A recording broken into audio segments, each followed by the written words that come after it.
1932 में गोलमेज सम्मेलन में गए थे बापू, और इंग्लैंड के महाराज ने उनसे मिलने की मंशा जाहिर की। चर्चिल कहता था अधनंगा फकीर है।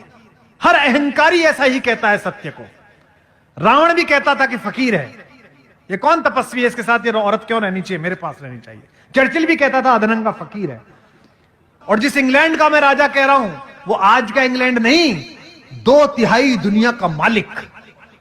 यूनियन जैक के नीचे पूरी 2/3 दुनिया थी। उसके एडीसी ने लिखकर भेजा कि ग्रे कलर का कोट या ब्लैक कलर का कोट पहनकर आप आए।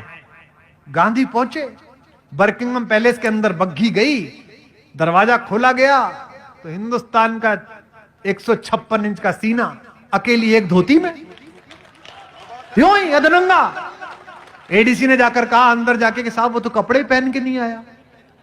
तो जॉर्ज पंचम बोला कि चर्चिल कहता तो था नंगा है, पर इतना नंगा है। हाँ सच है, आप पढ़िए। गांधी से मिले कि ना मिले, एडीसी ने पूछा सर बुलाऊं का वापस भेज दूं। राजा को मस्खरी सूझी। राजा ने कहा देखे तो सही कौन आदमी है, पूरा देश खड़ा कर दिया आपने पीछे। उसने कहा बुलाओ अंदर। आया।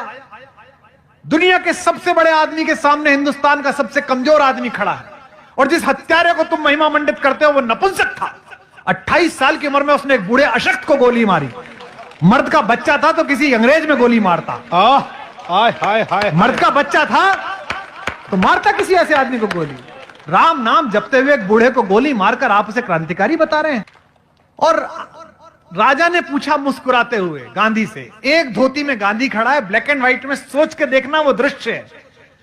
आज ये जरा जरा सी बात पर अमेरिका के सामने घिग्गी बांधने वाले, चीन के सामने घुटने टेक देने वाले, जरा जरा सी घुड़की पे बिल में अंदर घुस जाने वाले नेतृत्वों से पूछना चाहता हूं, चाहे इनकी सरकार का हो चाहे उनकी सरकार का हो। 1932 में गांधी खड़ा है इंग्लैंड में राजा के महल में अकेला। राजा ने पूछा well mister Gandhi where are your clothes, तुम्हारे कपड़े कहां गए। बिना कांपे, यूरेनियम से बने हुए, प्लेटिनम से बने हुए, डायमंड से बने हुए सीने वाले हिंदुस्तान के सबसे बड़े फकीर ने कहा, जो सेंटेंस बोला उसे बोलने के लिए कलेजा चाहिए, नापने के लिए नहीं, महसूस करने के लिए।